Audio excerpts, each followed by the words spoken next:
Hello, everybody. Welcome to the Buckeye Weekly Podcast. I'm Tony Gerdeman here, as always, with Tom or Tom. How's it going? Tony, we are here at Ohio State. We're outside the Woody Hayes Athletic Center due to a different show that we recorded about the Woody Hayes Athletic Center. You can find that on the Buckeyes Tomorrow Morning podcast feed. There's a lot of interesting stuff that's going to be happening inside this building in the next 18 months. But there's another building in Washington, D.C. where a bunch of stuff is maybe going to happen, maybe not going to happen, and it could have a significant impact on what the future of college football looks like. Yeah, and there was a wide variety of topics with Ross Bjork, and we'll unpack all of these over the next few days. But one of them is basically what the Protect College Sports Act and the Big Ten and the SEC's pushback and the feedback that they're giving, how Ohio State views all of this. The fact that coaches want rules now and the Big Ten and the SEC are like, hold on, we've got some other things we need to talk about. And I guess let's start at the kind of the very beginning, because there's a number of different directions we can go. What he said in terms of Congress and needing Congress is that we can't continue to govern through lawsuits. Right. And this is something that everybody hates right now, the fact that the NCAA will say something, the CSC will say something, and then a judge in Hudson County, Alabama, or whatever will say no. Let's say Lubbock, Texas, just to pick a random city. But so the need for Congress, they need them to codify the antitrust exemption. They also need state law preemption, because the state laws, as we've seen with all the NIL stuff, when state laws come in with their own NILs, and then they also say, and also the NCAA cannot punish you if you accept money, it gets complicated. And one last thing about all of this is why can't they be employees? I thought this was an answer we haven't heard before. Yeah. And he said, because we're a country of 50 states and employment rights belong to each state, which just creates more issues. Right, so that they cannot make a federal law saying, and now these people are employees. That's not, you can't do that. That is something that each state has the right to handle in their own way. So that was an interesting angle that he said that, and I kind of went, oh, yeah, interesting. Makes sense. Okay, yeah, it does make sense. Now, he did say, like, you could also, maybe the Big Ten could do something or conferences could do something, but it didn't sound like that was right on the table. Well, then you need to get all the different state legislatures to agree on stuff. And one of the reasons that you need to have state law preemption is because everyone is sort of looking out for themselves right now. And it's the Tennessee state legislature. They just care what impacts Tennessee and what's best for Tennessee. And the Georgia state legislature, they're thinking about Georgia and maybe Georgia Tech. But you've got all these different state legislatures where it's like, well, what would help? What would help coach right now? And those are the things that are getting passed, or at least being threatened to pass. And you can't just sort of ping pong back and forth between, well, we have to, the rule is whatever whatever every state legislature allows, and also every judge will agree to. Very obviously, this is not a sustainable thing. And he said, unless you have antitrust codified and a state law preemption, nothing else really matters. But antitrust, he's talking about, he said when this all started, this was a very narrowly drawn bill. This was going to be relatively simple. This does not need to involve all sorts of different stuff. And then it's like, well, this is Congress. If you want this person on board, you got to give them this. And if this person, well, they think this thing is important.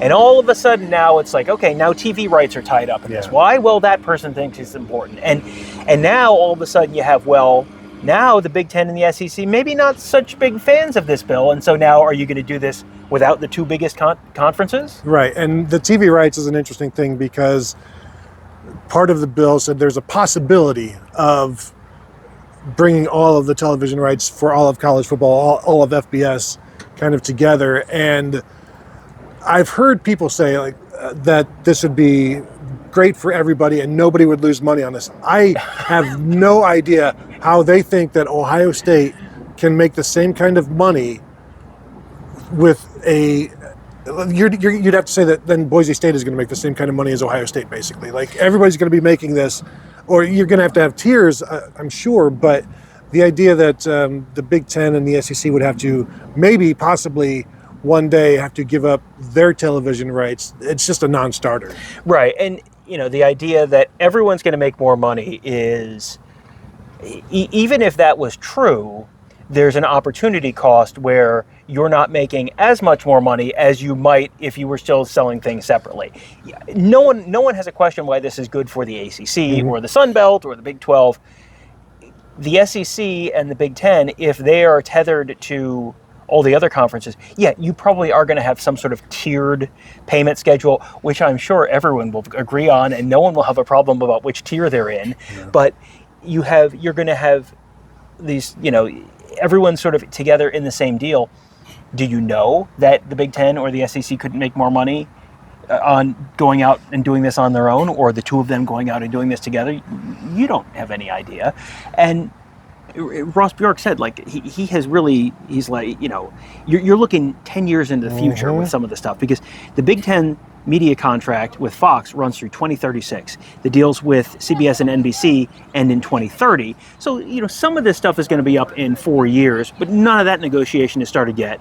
The Fox deal's not up for 10 years.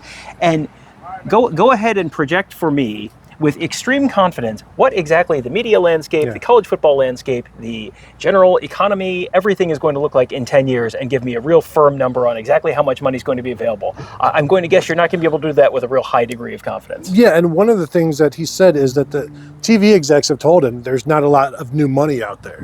And so that's why in 2030, the Big Ten is going to have the opportunity to be the first ones to the table. The SEC and ESPN, I think, ends in 2033. So the Big Ten will have a really good idea of what's out there. And I think what's out there is Amazon, Apple, stuff like that is not TV, that is looking to get into the market. And I know CBS and NBC can say, our ratings have been great because we haven't been getting some very good games. But we've already seen the fact that, Amazon will overpay for stuff. And overpaying for stuff is something that conference commissioners love to hear. Yeah. So the idea that, and then I asked Ross, so how do you even predict what the market will be in 2036? And he's like, we could be in flying cars watching it on a tablet. You don't know how, there's new entities every single year. So the idea that you're going to give up your rights possibly in the future, not knowing what that future looks like, it's a tall ask for the people at the top. It's an easy ask for the people who aren't. Right. And there are elements of this bill that are not great for the teams that are lower, too, because one of the things is that you're sort of locked in with these different conferences, and, hey, the Big Ten, if you make over a certain amount of money, it was drawn where it was, I think, the SEC and the Big Ten were the two that couldn't legally change anything. So, okay, that it's not great for Ohio State if they want to break away and form a Super League, and, we can get into whether they want to do that or not, but it's also not great if those conferences are locked in. Well, then if you're Boise State and you want to move up, that is also precluded for you. So this is not even something where it's just like, well, poor Ohio State and Georgia and Alabama and Michigan, they, who cares? It's the rich. The rich can't get richer. There are elements of this that also are not great for other levels of the sport. And, he also was, one of his lines was, we have to do what's best for Ohio State. They, do you go along with a bill that you don't really like just to get, to make everyone sing Kumbaya? Yeah. And he said, no, not necessarily. You gotta, his job and the job of the new Ohio State president, everyone's job is do what's best for Ohio State. And, that has been sort of the guiding principle of a lot of this stuff. Yeah, I think he almost got asked the question at some point, would Ohio State go independent? I think that felt like, would Ohio State kind of stand their ground and not be a part of something if the deal was not good? And he said, we've got to protect Ohio State. I don't ever foresee them going independent. But the idea that you're going to harm yourself. I think they have to give up something. And they are, because they're sharing the revenue evenly in the Big Ten. So they're definitely giving stuff up to Purdue. They're definitely giving stuff up to Rutgers, who is still losing money. They need to give more to Rutgers, Tom. But so they have sacrificed, and the idea that they would do more than that when he's talking about in a few years there's going to be a $500 million operating budget. You can't keep sacrificing, but also there's only so much revenue out there that you can get from television right now because everything's bought up. Right. Yeah. This is. They have done a pretty good job. This is not the first time anyone has had the revolutionary idea of what if we maximized our revenue. That's actually been a business principle for a little while now, and something that the conferences have been utilizing as they've sort of formulated their plans, and so. There's just so much uncertainty in the media landscape right now where, okay, what's broadcast going to look like in 5 years, 10 years? What's cable going to look like in 5 years, 10 years? What's streaming going to look like in 5 years, 10 years? Are some of these, Netflix and Amazon and all these different streamers have always sort of been out there as a, well, what if they, what if our crazy neighbor decides to come over and give us, write us into their will? Like, yeah, okay, sure, maybe, but until it happens, like they've kind of dipped their toes in on stuff. And okay, Amazon has Thursday Night Football. Amazon doesn't have the NFC package for the NFL. They've dipped their toes in with a thing here or a thing there. Apple has Friday Night Baseball. They don't have the entire MLB package.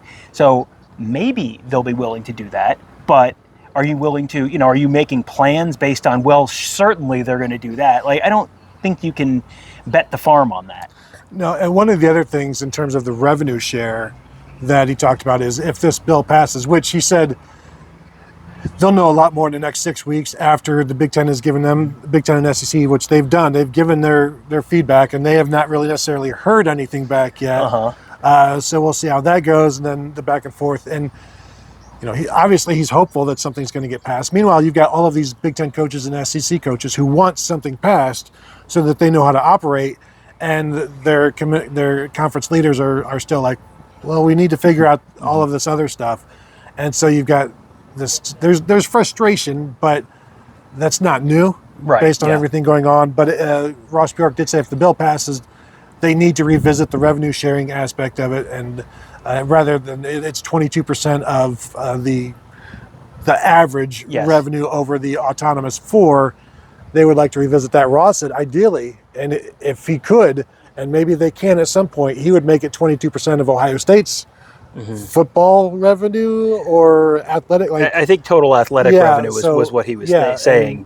And that's a very big number. He said if there's a way to codify that, that's preferable to Ohio State, but there would need to be certainty. That's not something that they would just be able to say like, well, we're going to do it this way now. You'd need to have some sort of broad industry-wide agreement on that. And again, from a cost certainty perspective, that's probably better for a Rutgers and for a Northwestern, which maybe doesn't have the total top line number that, or a Wake Forest, for example, where you're spending 22%, up to 22% of your, the average. And if you're below average, well, then that's a bigger piece of your pie. And that's where you get into how has Rutgers lost $500 million or whatever it is over the last 10 years? Well, you're outspending your means. The way a lot of people get into financial trouble, you're outspending your means.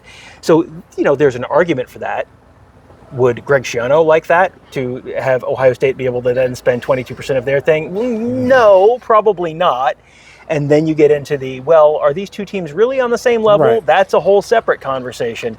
And that's another one where the law as proposed lays out, hey, you can't expand, you can't change conferences, stuff like that. One interesting dynamic here is Maria Cantwell is a senator from Washington. Ted Cruz is a senator from Texas. Cantwell's a Democrat, Cruz is a Republican. But they represent states where Cantwell represents Washington. There's two power conference, or two FBS teams in Washington. One is Washington, which was a beneficiary of the conference realignment shuffle where they got to step up to the Big Ten. One was Washington State, which was probably one of the single biggest losers of that whole thing. And in Texas, you've got the Texas and Texas A&M and Texas Tech to a certain degree, but also Baylor might not be on the right side of a division with a super conference kind of conversation, or SMU, which is TCU. Those are schools that have been on the wrong side of these kind of conversations in the past. So you have a bunch of different constituencies even within the two co-sponsors of the bill. Yeah, and meanwhile, Texas, 25 years ago in the Southwest Conference, then moves to the Big 12, nearly moves to the Pac-12, ends up in the SEC, but now we're going to say no more moving. Now that we've got, now that everything's perfect. Right, now that I like the neighborhood, nobody else moves, and we'll just get the homeowners association going and keep things how we like it. So at least you've got a bipartisan bill, and you've got people talking. You've got things being discussed and amendments being made, not actual amendments, just tweaks being made. And I think I think if you ask one person to the next, hey, do you think this is going to happen? Somebody will say yes. Somebody will say no, just because I've never seen anything good happen. So why would I expect something to happen now? But this is also something that is being worked on, and something new that is being tried, and something that needs to happen and is necessary. And it's hard to see things operating well without it. So it's almost like something has to happen. So that's why I feel like something eventually will, but it may not be this next 6 weeks. It may be in the next year or so. Yeah, everyone sort of agrees that something has to happen, but then there's 30 seconds of mumbled conversation, and then everyone goes, no, not like that. And that's one of those things. One of those lessons you will learn as you go through life is, well, somebody has to do something is generally a great way to get yourself in a situation where something dumb happens. So, and there's so many different constituencies here. I don't know that you're going to be able to get everyone on the same page. So maybe this ends up being one of those a good compromise leaves everyone angry kind of situations. But it is definitely not the clean, easy bill that Ross Bjork was hoping for when this whole conversation started. Yeah, and you've got to get the Big Ten and SEC to realize that they do need to compromise somewhat, because if you're going to be steadfast and stand tall, then I think that's going to do some damage. But that will do it. If you're watching, go ahead and hit that thumbs up. We would appreciate that. Subscribe to the channel here, youtube.com/@BuckeyeInsiders. Hit the bell to be notified. 5-star rating and review on the audio side as well. That will do it from here. Thank you all for tuning in, and we will talk to you all later.